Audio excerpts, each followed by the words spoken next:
বিসমিল্লাহির রহমানির রহিম। আসসালামু আলাইকুম সুপ্রিয় শিক্ষার্থীবৃন্দ, welcome to digital education Bangladesh. আজ আমরা শিখব গণিত অষ্টম শ্রেণী অনুশ্রেণী 1 প্যাটার্ন। পর্ব হচ্ছে 20, অঙ্ক নম্বর হচ্ছে 10 ও 11 নম্বর অঙ্ক। তো 10 নম্বর অঙ্ক ছিল নিচের সংখ্যা প্যাটার্নগুলোর মধ্যে কোনো মিলার রয়েছে কি, প্রতিটি তালিকায় পরবর্তী সংখ্যা নির্ণয় করো। ক নম্বর ছিল 1 1 2 3 5 8 13। এরপরে আরো সংখ্যা ছিল ডট ডট ডট ডট এই জন্য। আর খ নম্বর অঙ্ক ছিল 4 4 5 6 8 11 ডট ডট ডট আমরা আরো সংখ্যা আছে। তো এখানে 10-এর ক নম্বর অঙ্কটা দেখানো হলো যে প্রদত্ত সংখ্যাগুলো ছিল 1 1 2 3 5 8 13।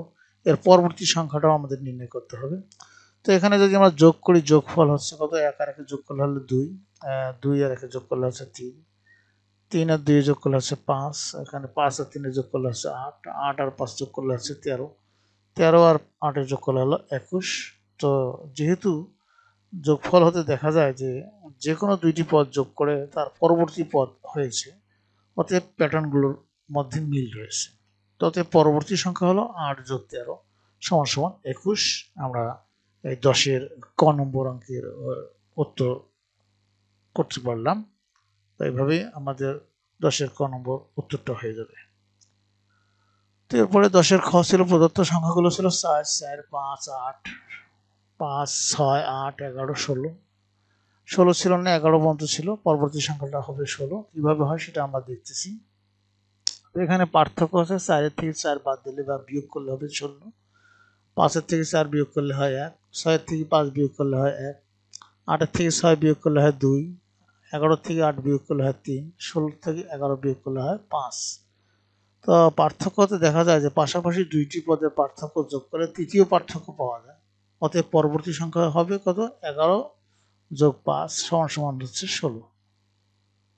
এই হলো 10-এর খ নম্বর উত্তর। এরপরে 11, নিচের জ্যামিতিক চিত্রগুলো কাঠি দিয়ে তৈরি করা হয়েছে। তো ক হচ্ছে কাঠির সংখ্যার তালিকা করো, খ হচ্ছে তালিকার পরবর্তী সংখ্যাটি কিভাবে বের করবে তা ব্যাখ্যা করো, গ হচ্ছে কাঠি দিয়ে পরবর্তী চিত্রটি তৈরি করো এবং তোমার উত্তর যাচাই করো। তো 11 ক হচ্ছে প্রথম চিত্রে কাঠির সংখ্যা হলো 1 2 3 4, 4টি। দ্বিতীয় চিত্রে কাঠির সংখ্যা হলো 1 2 3 4 5 6 7টি। এবং তৃতীয় চিত্রে কাঠির সংখ্যা হলো 1 2 3 4 5 6 7 8 9 10টি। এভাবে আরো হতে পারে। তো আমরা এখানে কি করব যে খ নম্বর হলো ক নং হতে প্রাপ্ত কাঠির সংখ্যার তালিকা আমরা পেয়ে গেলাম, যেমন 4 7 10 এইভাবে ডট ডট ডট ডট। তো এদের পার্থক্য হচ্ছে কত, 13 পর্যন্ত পার্থক্য হচ্ছে 7-এর থেকে 4 বিয়োগ করলে 3, 10-এর থেকে 7 বিয়োগ করলে 3। তো এখানে পার্থক্য, এখানে প্রতিবার পার্থক্য 3, তাই যে কোনো সংখ্যার সাথে 3 যোগ করলে পরবর্তী সংখ্যা পাওয়া যাবে। অর্থাৎ পরবর্তী সংখ্যা 10 যোগ 3 সমান সমান হবে 13। এভাবে আমরা পরবর্তী সংখ্যা বের করা যাবে।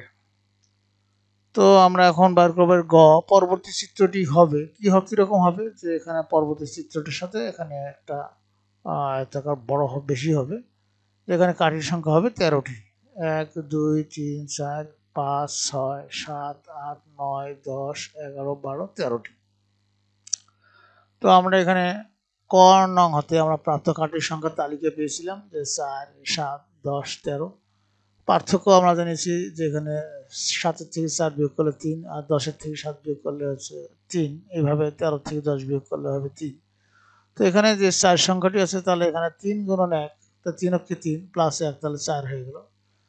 এখন 7 সমান 3 দুগুণে 6 যোগ 1 সমান 7, 10 সমান 3 তিরিকে 9 যোগ 10।